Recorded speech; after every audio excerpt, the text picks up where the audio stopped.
Assalamualaikum warahmatullahi wabarakatuh. Selamat pagi, siang, sore, juga malam teman-teman juga Bu Sania. Perkenalkan kami dari kelompok 2 dari kelas 4B yang akan membawakan sesuatu yang menarik nih. Sebelum itu kita perkenalan terlebih dahulu. Perkenalkan, nama saya Eka Dewangan Eka Dana dengan NRP 204324113. Saya Raffi Trakumara dengan NRP 2432447. Perkenalkan, saya Saga Sangroho dengan NRP 243241043.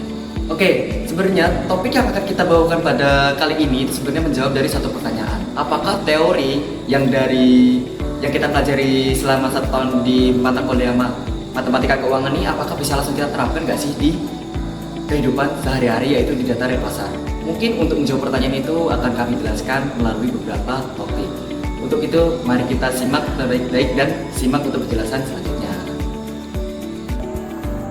Oke, sebelum kita masuk nih, ada beberapa penjelasan yang perlu diperhatikan dulu teman-teman. Untuk penjelasan dari video ini akan menjelaskan terkait dengan kontrak, yaitu dengan underlying aset itu NVDA. NVDA ini memiliki kontrak opsi American dan juga European, yaitu kontrak NVDA option untuk American dan juga NDX untuk European. Untuk future sendiri kita menggunakan Nasdaq untuk European, yang dimana itu merupakan saham gabungan dari beberapa saham dengan persentase NVDA yang paling tinggi. Nah, untuk futures kita menggunakan NEF, yaitu Nasdaq Futures. Oke, untuk selanjutnya akan menjelaskan untuk penjelasan terkait dengan model-modelnya. Oke, kita masuk ke bagian pertama, yaitu adalah bagian kontrak futures. Secara garis besar itu ada 3 poin yang kita bahas, yaitu pertama cost of carry, yang kedua itu adalah basis, yang ketiga itu adalah simulasi dari end-to-end. Pertama kita bahas dari cost of carry models. Cost of carry models pada kontrak kali ini itu adalah dari rumus dari futures itu sendiri, yaitu rumus Ft kecil T besar sama dengan S0 dikalikan E pangkat R dikurangi Q dikalikan T besar pangkat T kecil. Bisa dilihat teman-teman di atas ini. Nah, untuk rumus ini untuk mencari F secara teoritis, di mana itu kita akan perlukan untuk perhitungan dari basis. Nah, kita berlanjut kepada perhitungan basis. Basis itu ada 2, yaitu basis F teoritis dengan basis F pasar. Kita menggunakan F teoritis yang didapatkan dari rumus tadi, dan kita mendapatkan penemuan cukup menarik. Yang pertama itu adalah nilai basis dari F pasar, yaitu nilainya naik turun. Seperti dapat dilihat pada grafik berikut, yang dimana tulisannya dia pertama itu naik lagi, namun setelah mencapai titik puncak dia turun lagi, naik lagi, turun lagi, naik lagi, turun lagi. Berbeda dengan nilai F teoritis, yang dimana nilai itu konstan naik dari nilai negatif 1100 poin hingga ke poin hingga menuju ke poin yang puncak di sana. Nah, hal ini mengindikasikan bahwa pasar itu jauh lebih konservatif dan jauh lebih tidak percaya terhadap dari nilai Nasdaq ini. Nah, kalau misalnya memang terjadi kondisi tersebut, maka dapat diindikasikan bahwa pasar jauh lebih konservatif terkait dibanding dengan rumus dari peluang atau rumus dari F teoritis itu, yang dimana itu jauh lebih optimis. Nah, perhitungan tersebut melanjutkan kepada poin yang selanjutnya, itu adalah konvergensi. Konvergensi di sini dapat dilihat dari grafik tadi yang kita lihat itu, walaupun mereka itu berbeda arahnya, ada yang zigzag, ada yang naik secara konstan, tapi itu mereka menuju ke poin yang sama, yaitu poin 0. Nah, dapat kita lihat kalau misalnya dari F teoritis dia itu naik poin dari negatif 1100 hingga ke poin yang mendekati 0.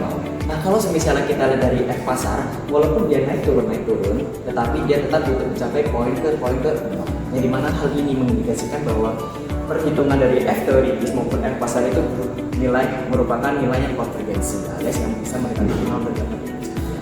Nah, kalau misalnya nih kita juga memberikan beberapa perhitungan tambahan, yaitu nilai hedging optimal, yaitu sebesar 1,53 kontra. Nah, mungkin sekian untuk pembahasan dari A. Kita berlanjut ke pembahasan B. Baik, sekarang kita akan lanjut ke instrumen yang kedua. Pada instrumen yang kedua ini kita akan membahas opsi kontrak. Pada opsi kontrak kita akan bahas 2 hal, yaitu American option dan European option. Pada European option sendiri kita akan menggunakan metode Black-Scholes, dan bisa dilihat di sini pola pada metode Black-Scholes yang kita gunakan. Teori empirisnya sangat signifikan terhadap teori. Nah, dari hal tersebut menunjukkan bahwa saham Nvidia meningkat dari harga $175 sampai dengan ke harga $215. Pada call optionnya meningkat signifikan dikarenakan satu semakin in the money, sedangkan untuk putnya sendiri menurun. Namun asumsi volatilitas konstan pada Black-Scholes tidak sesuai dengan data yang kami temukan. Kami menemukan adanya volatility smirk. Nah, bisa dilihat pada implied volatility pada option chain pada in the money mencapai 58,96%. Kemudian melandai pada at the money dengan kisaran 42,77% dan naik kembali sedikit pada on the money. Nah, hal itu menunjukkan bahwa pasar mengantisipasi resiko penurunan tajam lebih tinggi daripada model distribusi normal Black-Scholes yang kita gunakan. Kami juga menguji prinsip put call parity pada opsi European Nasdaq. Dan untuk rumusnya sendiri bisa dilihat di sini. Nah, secara rata-rata terdapat selisih positif sebesar 59,54 poin. Secara relatif deviasi ini sangat kecil, hanya 0,20% dari nilai spot. Apakah ini menunjukkan peluang arbitrase tanpa risiko? Nah, jawabannya tidak.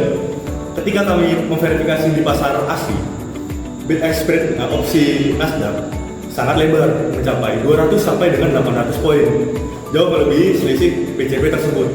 Ditambah komisi broker dan free cash shorting index deviasi ini cukup untuk menghasilkan keuntungan arbitrase nyata. Nah, prinsip no arbitrase secara praktis tetap terjaga. Nah, selanjutnya untuk opsi American NVDA, kami menggunakan model binomial CFR dengan 5 langkah untuk melihat struktur pohon harga secara intuitif. Nah, dari hasil valuasi pada strike at the money pada $205 didapatkan hasil seperti yang sudah tertera. Nah, untuk yang pertama, untuk opsi call, nilai American sama persis dengan European sebesar 13.358. Nah, hal ini memvalidasi teori bahwa tidak ada gunanya melakukan early exercise pada opsi call yang tidak membagikan dividen signifikan. Nah, untuk hasil yang kedua, untuk opsi put, nilai Amerika lebih mahal daripada European dengan early exercise premium sebesar 0,131 pada binomial N sama dengan 5 dan 0,733 jika dibandingkan dengan Black-Scholes. Nah, hal ini mencerminkan adanya nilai ekonomi dari hak eksekusi lebih awal pada opsi put ketika posisinya sudah sangat menguntungkan atau deep in the money. Nah, ketika langkah pohon ini kami naikkan menjadi N sama dengan 50, nilai model binomial ini berhasil mengkonvergenkan sangat dekat dengan nilai Black-Scholes. Selanjutnya, pada bagian akhir, kami melakukan studi kasus mengenai fenomena implied volatility crash. Nah, di mana fenomena ini merupakan kejatuhan tajam implied volatility tepat setelah pengumuman laporan keuangan NVDA. Nah, kami mengamati 3 event. Nah, seperti yang sudah tertera pada event pertama, pada kuartal ketiga FY 2026 terjadi implied volatility crash yang sangat kuat, di mana implied volatility jatuh sebesar 10,19 poin persentase tepat setelah pengumuman. Nah, pada event kedua, di mana ini adalah kuartal keempat FY 2026, nah ini fenomena yang sama terjadi secara moderat dengan penurunan sebesar 4,20 poin persentase. Nah, hal ini wajar dikarenakan setelah data laporan keuangan rilis, ketidakpastian di pasar mendadak hilang. Nah, namun hal menarik terjadi pada event ketiga pada kuartal pertama di FY 2027 di bulan Mei 2026. Nah, bukannya turun, namun implied volatility ini justru mengalami ekspansi atau kenaikan sebesar 0,77 poin persentase. Nah, analisis kelompok kami menunjukkan bahwa hal ini dipicu oleh faktor di luar model, yaitu seperti adanya ketidakpastian geopolitik terkait kolaborasi manufaktur chip AI NVDA dengan Taiwan, serta sentimen pasar yang skeptis. Nah, hal ini membuktikan adanya keterbatasan model Black-Scholes yang mengasumsikan volatilitas konstan, karena nyatanya volatilitas sangat dinamis dan dipengaruhi oleh sentimen makroekonomi. Dari penjelasan tadi dapat disimpulkan bahwa yang pertama, model cost of carry dapat memprediksi arah gerak futures dan menghasilkan basis yang mendekati konvergen, yaitu baik secara teoritis maupun secara empiris sama-sama mendekati nilai minimal. Nah, kemudian untuk yang kedua, prinsip no arbitrage dan put call parity dapat diimplementasikan langsung pada pasar asli. Deviasi sebesar 0,20% yang kami temukan langsung diserap oleh gesekan pasar. Lalu untuk kesimpulan yang ketiga, pada model dominasi yang dapat menangkap early exercise premium pada opsi American Put. Lalu kesimpulan yang terakhir, pada studi kasus implied volatility crash meyakinkan kita bahwa pada detik pasar real